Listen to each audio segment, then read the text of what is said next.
இவர் சாயங்காலம் வீட்டுக்கு வர்றாரு. வீட்டுக்கு வருகிற பொழுது போதையில் வர்றாரு.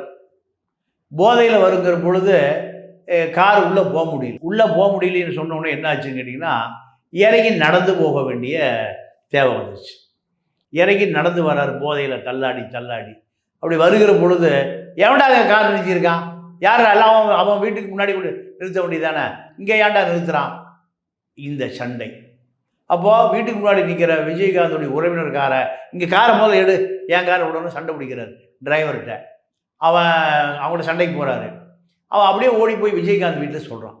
விஜயகாந்த் வீட்டில் சொன்னோன்னையும் விஜயகாந்த் ரசிகர்கள் நீங்கள் அடிதடி ஆள் இருக்கும்ல, அவன் பூரா வர்றான். வந்து தள்ளு முள்ளு சண்டை. கல்லை எடுத்து எங்கே அடிக்கிறான்? வடிவேல் வீட்டில் அடிக்கிறான். மேலே தூங்கிட்டு இருந்த வடிவேலுடைய மகள் தலையில் படித்து மண்டை உடைஞ்சு